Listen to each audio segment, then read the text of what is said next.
To my YouTube channel. आज हम discuss करेंगे द थ्री स्ट्रेंजर्स, जो कि शॉर्ट स्टोरी है जिसके ऑथर है थॉमस हार्डी। तो स्टोरी स्टार्ट करने से पहले मैं आपको थॉमस हार्डी के बारे में कुछ बता दूं कि थॉमस हार्डी जो थे तो वो हमारे पास एक इंग्लिश राइटर थे। इंग्लिश राइटर का मतलब ये है कि वो इंग्लैंड में जो है वो पैदा हुए थे। और दूसरी बात ये कि वो एक रोमांटिक और विक्टोरियन राइटर थे। ठीक है। और इसके अलावा एक और इम्पोर्टेंट पॉइंट कि थॉमस हार्डी के जितने भी वर्क्स हैं उसमें हमें काफ़ी ज़्यादा डिस्क्रिप्शन मिलती है, यानी कि अगर वो कोई सीन डिस्क्राइब करते हैं तो उसमें काफ़ी ज़्यादा वो डिटेल देते हैं और काफ़ी ज़्यादा डिस्क्रिप्शन होती है एक किसी एक स्मॉल सीन के बारे में। जब जो इसकी जो स्टोरी है थ्री स्ट्रेंजर्स, तो उसमें भी हमें काफ़ी ज़्यादा डिस्क्रिप्शन मिलती है, यानी कि अगर वो उसी कॉटेज को जो झोंपड़ी है उसको डिस्क्राइब कर रहे हैं तो काफ़ी ज़्यादा डिटेल से उन्होंने डिस्क्राइब किया हुआ है। इसके अलावा सोशल रियलिज़म भी हमें उसके राइटिंग में मिलता है। क्रूअल और अनजस्ट पनिशमेंट के बारे में उन्होंने काफ़ी आवाज़ उठाई, क्योंकि जो विक्टोरियन टाइम था, जो मैंने आपको कहा है कि वो एक विक्टोरियन राइटर थे, तो उस टाइम जो थी तो इंग्लैंड में काफ़ी ज़्यादा जो थी अनजस्ट पनिशमेंट थी, यानी लोगों को काफ़ी ज़्यादा सजाई दी जाती थी मामूली से जुर्म पर। मतलब अगर कोई स्ट्रीट में कोई अगर तेज़ आवाज़ से बोलता तो उसी भी पनिशमेंट दी थी। और अगर कोई जो था कोई छोटी सी चीज़ भी चोरी करता तो उसको भी सजाए मौत दी जाती थी। और इसके अलावा जो थॉमस हार्डी हैं उनकी स्टोरी में नेचर जो था तो वो हमेशा एक इम्पॉर्टेंट रोल प्ले करता था। तो उनकी जितनी भी स्टोरीज़ या नॉवेल्स हैं तो हमें उसमें नेचर जो है तो वो काफ़ी इम्पोर्टेंट रोल में दिखाई देता है।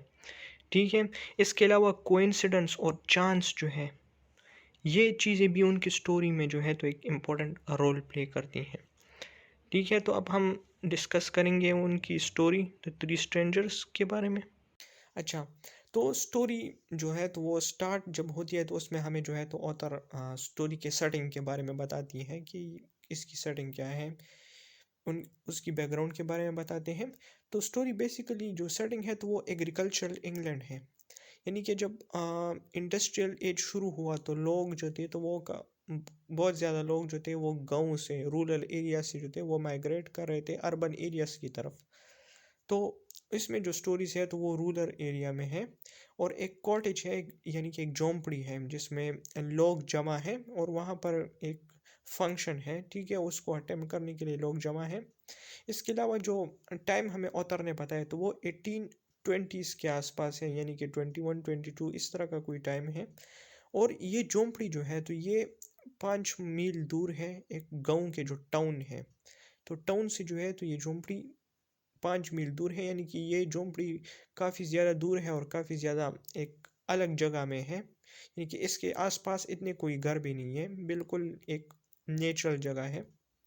अच्छा, अब जो फंक्शन था तो वो किसका फंक्शन था, तो बेसिकली इसकी जो डॉटर होती है, सेकंड गर्ल है, तो उसकी क्राइस्टनिंग सेरेमनी है, यानी कि उस इनकी एक सेरेमनी होती है जिसमें बच्चों को जो है तो क्रिश्चियन बनाया जाता है, छोटे बच्चों को। और उसके लिए उन्होंने जो था तो काफ़ी ज़्यादा लोगों को इनवाइट भी किया था। तो वो लोग जो थे तो वो बारिश शुरू होने से पहले ही आ गए थे और उसके बाद जो थी काफ़ी ज़्यादा तेज़ बारिश शुरू हो गई थी और लोग जो थे तो वो काफ़ी इंजॉय कर रहे थे। और बाहर जो कंडीशन थी तो वो काफ़ी ज़्यादा ख़तरनाक थी, बाहर जो थी तो बारिश भी थी, इसके अलावा सर्दी भी थी। ठीक है। अच्छा, फिर हमारे पास कुछ जब वो लोग इंजॉय कर रहे होते हैं तो फर्स्ट स्ट्रेंजर जो था वो आता है दरवाजे पे और दरवाज़ा को खटखटाता है तो शेपर्ड जो था वो चला जाता है और उस फर्स्ट स्ट्रेंजर को जो है तो वो इनवाइट कर देता है। वो उसे कहता है कि ये बाहर बारिश हो रही है और मैं जो हूँ तो थोड़ा स्टे करना चाहता हूँ। तो शेपर्ड जो है तो उसे इनवाइट कर देता है और वो आ जाता है। और इसके अलावा जो उसकी अपीयरेंस थी तो वो डार्क, उसकी जो स्किन कलर है तो वो थोड़ी सी डार्क होती है। अच्छा, ये अपनी याद रखने। तो ये फर्स्ट स्ट्रेंजर था।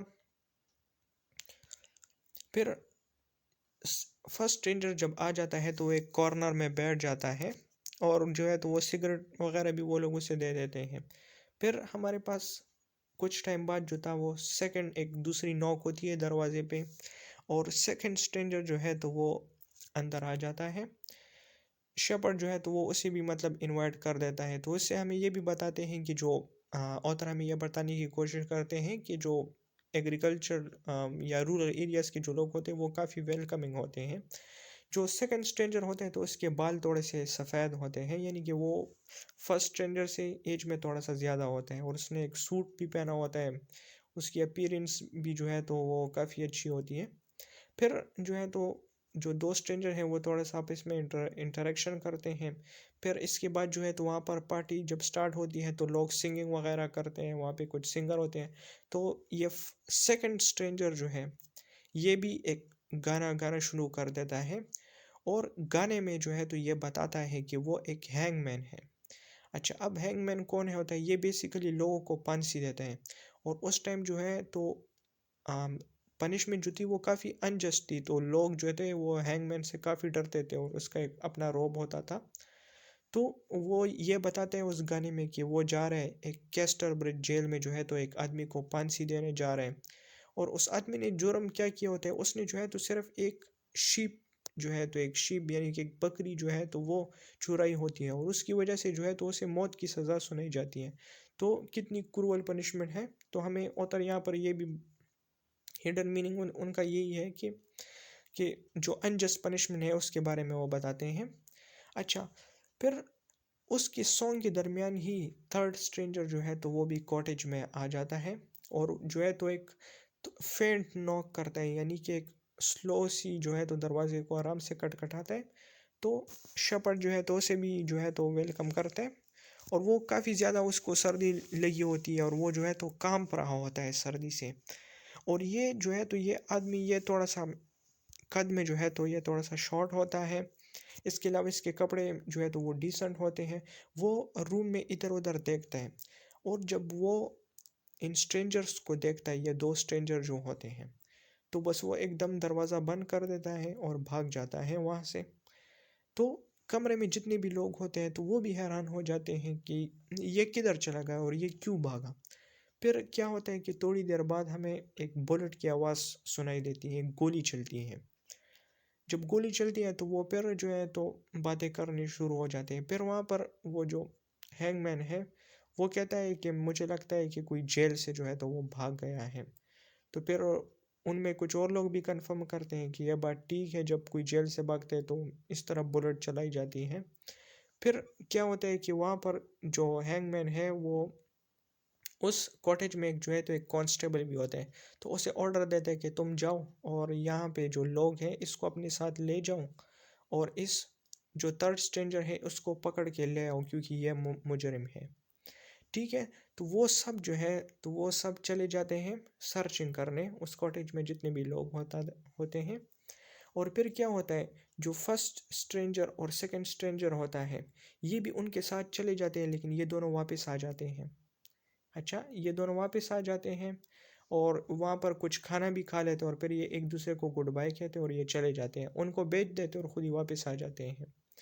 फिर क्या होता है कि वो लोग जब सर्च करते हैं काफ़ी टाइम के बाद, जो है तो काफ़ी मेहनत के बाद, उस थर्ड स्ट्रेंजर को जो है तो वो लोग पकड़ लेते हैं, और जो है तो उसको पकड़ के वापस ले आते हैं कॉटेज में। कॉटेज में जो है तो मजिस्ट्रेट भी आया होता है। ठीक है, मजिस्ट्रेट कॉटेज में आया होता है। फिर फर्स्ट स्ट्रेंजर जो है तो वो कहता है कि मैंने कोई जुर्म नहीं किया, और वो कहता है कि जो फर्स्ट स्ट्रेंजर था, जो सबसे पहले जो स्ट्रेंजर आया था, तो ये थर्ड स्ट्रेंजर कहता है कि वो मेरा भाई था, और उसे ये भी बताता है कि मेरा भाई जो था तो बेसिकली वो क्रिमिनल था, और वो जेल से भागा था, और उसने जो था वो शीप जो थी वो उसने चुराई थी। तो ये सुन के वो लोग भी हैरान हो जाते हैं, और अब जो है तो वो तो भाग गया है, क्योंकि जब वो दोनों तो वापस आ गए थे और वो भाग गया था। और जो हैंगमैन था तो उसका भी अपना काम जो है तो वो ख़राब हो गया, क्योंकि वो जा रहा था उसे हैंग करने, तो वो भी तो चला गया था। और ये जो स्ट्रेंजर है, फर्स्ट स्ट्रेंजर, ये भी भाग गया था। तो उस फिर उसके बाद क्या हुआ कि जो फर्स्ट स्ट्रेंजर है तो उसे छोड़ दिया गया, सॉरी जो थर्ड स्ट्रेंजर है तो उसे छोड़ दिया गया, क्योंकि उसने जुर्म नहीं किया था, उसने बाई नहीं किया था। और और उसके खिलाफ जो थी तो वो काफ़ी सर्च शुरू की गई। तो उसके बाद जो था वो कभी नहीं मिला उस जगह पर, और जो उसने जो थी तो सिर्फ एक शीप छुपाई थी, और उसकी वजह से जो था तो उसे इतनी बड़ी सज़ा दी गई थी। तो हम इस स्टोरी में ऑथर ने यही बताने की कोशिश की है कि उस टाइम जो जो पनिशमेंट थी तो वो कितनी अनजस्ट और क्रूअल थी। ठीक है, तो वो फिर कभी भी नहीं मिला और वो चला गया। अच्छा, अब थीम्स के बारे में अगर कोई कुछ बात कर लें तो इसके से तो आप और भी थीम निकाल सकते हैं। तो जो एक थीम है तो वो है अनजस्ट पनिशमेंट के बारे में, कि अगर आप पनिशमेंट देना चाहते हैं तो आप इक्वल पनिशमेंट दें, या जो पनिशमेंट हो तो वो एक ऐसी पनिशमेंट हो जो कि क्राइम डिजर्व करे। फॉर एग्जांपल, अगर किसी ने शीप चुराई है तो उसे थोड़ी सी पनिशमेंट देनी चाहिए, अगर किसी ने कोई मर्डर किया है तो उसे ज़्यादा पनिशमेंट देनी चाहिए। अगर आप सबको एक ही इक्वल पनिशमेंट देंगे तो फिर कुछ भी नहीं होगा, कि अगर कोई कत्ल करे आप उसे भी हैंग करो, अगर कोई शीप चुराए उसे भी हैंग करें। तो एक ये थीम है, और एक है अपीयरेंस इन रियलिटी, कि लोग जिस तरह दिखते हैं तो उस तरह होते नहीं। जिस तरह के जो फर्स्ट स्ट्रेंजर था वो आया, और थर्ड स्ट्रेंजर को जब लोगों ने देखा तो लोग समझे कि ये क्रिमिनल है, क्योंकि वो भाग गया था लेकिन वो क्रिमिनल नहीं था। ठीक है, तो आई होप कि आपको ये समझ आई होगी। अगर आपको कोई क्वेश्चन है तो आप कमेंट में पूछें, और चैनल को सब्सक्राइब करें। थैंक